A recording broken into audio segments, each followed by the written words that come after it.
Here we are back. So we have one elevator pitch for this session.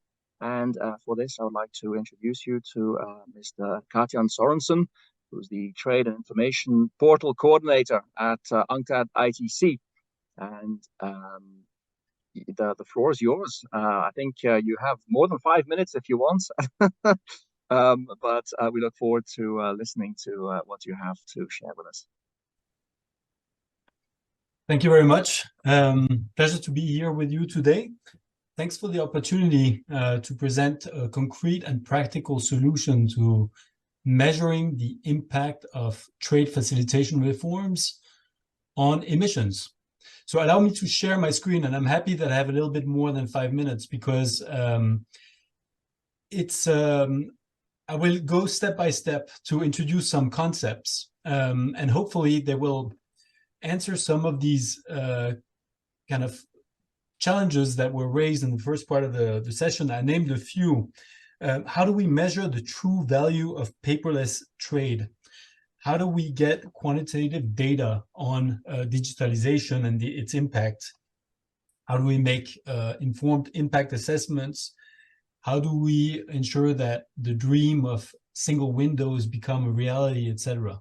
So I'll share my screen, and please feel free to stop me if you want me to dwell a little bit more on something, because I'll start with presenting trade information portals, then I'll move into something that is embedded within or trade information portals, which is called administrative burden cost, and there open up to see how we can use this innovation to also measure CO2 emissions.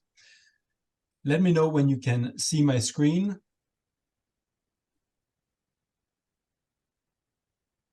Can you see my screen? Not yet. Let's give it a second.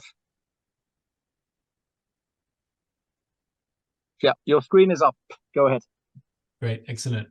Yeah, so my name is Kjartan Sorensen, and indeed I work for the digital government program. Sorry to interrupt you. I think that you have the wrong screen selected, because we can see your entire presentation PowerPoint. I don't know. Yeah, that's fine. It's because I have to juggle between. So if I go into presentation mode, perfect. Sorry. It's gonna make it complicated. Thank you. Yeah, thank you. So I work for the digital government program of the UN, which is coordinated by UNCTAD. And lately, I've been especially working on trade portals, helping various governments around the world to implement what we call trade information portals using a methodology we developed, and which is very much based on the Trade Facilitation Agreement obligations of publishing information on procedures and providing traders with practical guides to import, export, and transit goods, right? So in my presentation, I'll first rapidly, and hopefully many of you have already seen these trade information portals around the table, it is my hope, and then go into one of its module, which is the administrative burden cost module, which is operational in some of the countries, and then see how we can apply that for CO2 emissions to automate the measurement of the impact of simplification for CO2 emissions reduction, hopefully reduction, right? Because we don't know, does digitalization really lead to reductions? And we can only know if we calculate it, right? So allow me to show you a few trade information portals. Here's one from Tanzania, maybe you know it, using the same model as Kenya, which is perhaps one of the most advanced ones. One, because it is the oldest one. It was implemented in 2017. It has a range of features, but the central element of it is its database of procedures, right? So here, if I'm a trader, because this is a system for businesses, SMEs in particular, if I want to export, right, for instance, a product, it could be avocados, which is a key one that the Kenyan government is promoting quite successfully. Then I'll type in search here, and it will search the database of procedures and then structure these procedures into preliminary registrations, licenses and certificates, the permits you need for each consignment, the clearance process at various border posts, right? So here, if you're familiar with Kenya, the port of Mombasa, you've probably heard of, or Jomo Kenyatta International Airport, you can choose, and then you'll have the clearance process through here. And then we have something called procedure for a first-time trader that compiles all the licenses, permits, and clearance steps that you need to fulfill if you are already a registered business owner exporting a consignment of avocados of more than 2,000 value for the first time out of Kenya via the ports of Mombasa. That's what I want to show you right here. So I'll click here, right?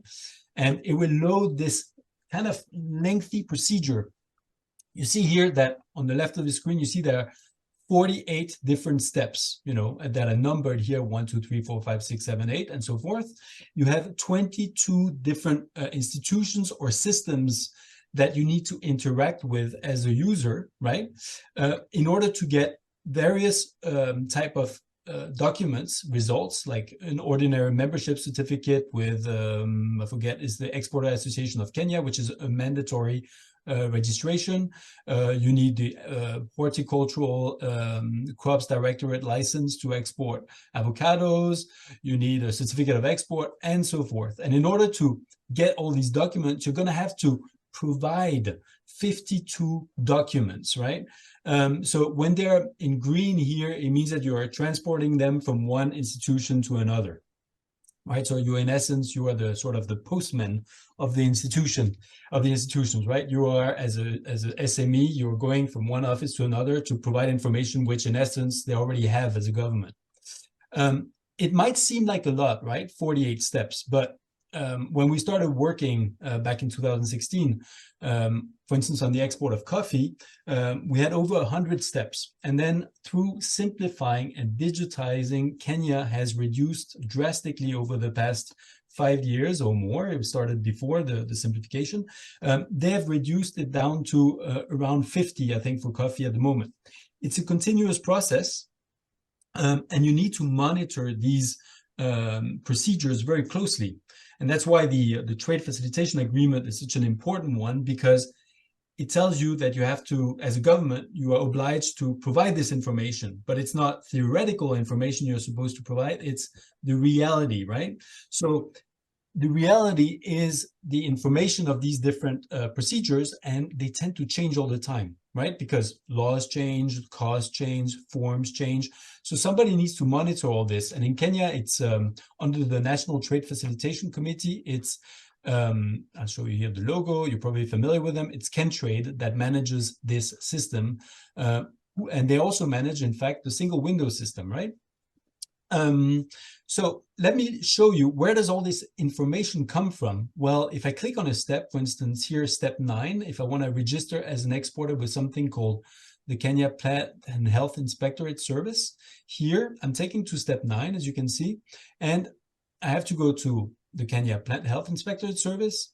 I have to deal with the Import and Export Office. I have to see a plant inspector. He will give me an appointment in order to pay the fees and then undergo a field audit.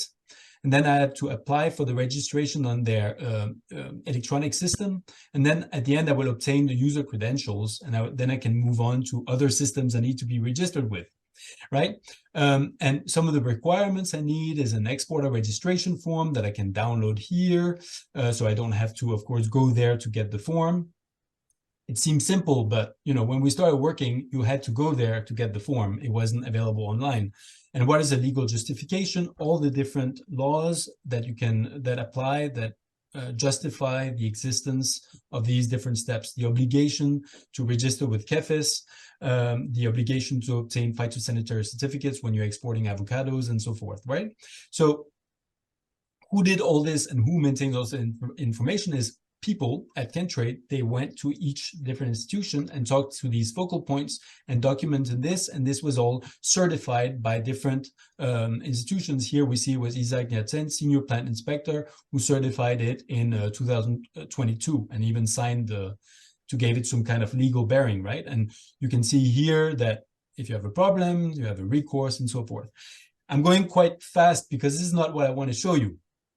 what I want to show you is the same procedure. If I take it out of this full procedure view, it's 5 steps, right? You have to apply to be an exporter, you pay the prescribed fees, you undergo the field audits. But you see here now, I logged into something because I'm logged into the system that is called show the administrative burden. So this is not something for the general public, it's for reformers, members of the National Trade Facilitation Committee and the different agencies who want to simplify procedures. They can log in here and they can configure the system to calculate the administrative burden cost of the procedure. It almost speaks for itself, right? What is the administrative burden cost? Well, it's the true cost of the procedure that goes beyond the fees that you have to pay. There are, you have to pay 15,000 shilling for this deposit of expected future phytosanitary certificates. But the true cost is also significant because you have to pay almost 7,000 shillings. So that is, if we put it in dollars, that is $47 is the cost of completing this obligation of registering with KEFIS, right? So how do we get that data? Well, we have, you see preparatory costs in dollars here and submission costs. So we see that really it's the cost of submitting is the $42, right?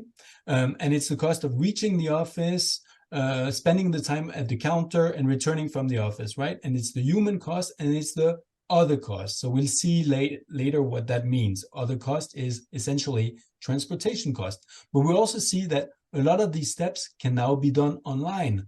So it's only $47 now, but how was it a few years ago before they simplified? Because it has been simplified quite a bit. As you see, you still need to be audited. They need to check your warehouse, etc.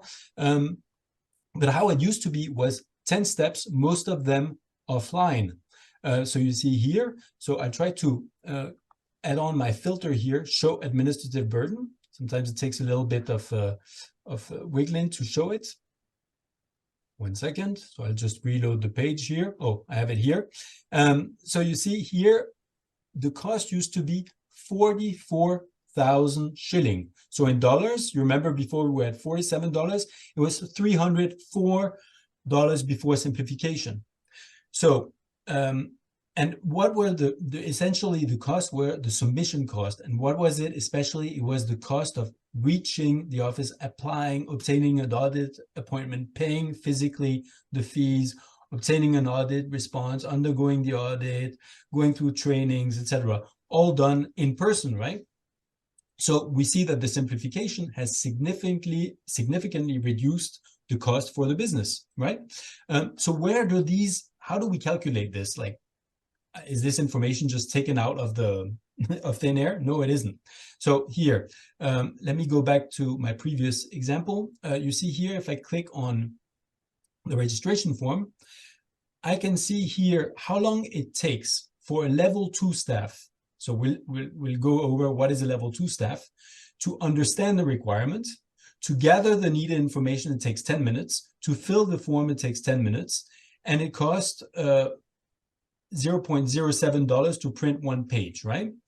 So where does this information coming from? It comes from the country parameters. So you have level 1 staff, if what we call entry level staff of a firm, right? You have, for instance, clerks, assistants, drivers, and you have the hourly cost. So unfortunately, these should be marked as, it's not in USD, it's in shilling. That's a little bug of the system. I'll put it back here in the PES in shilling, so you will see it better. So it's 31.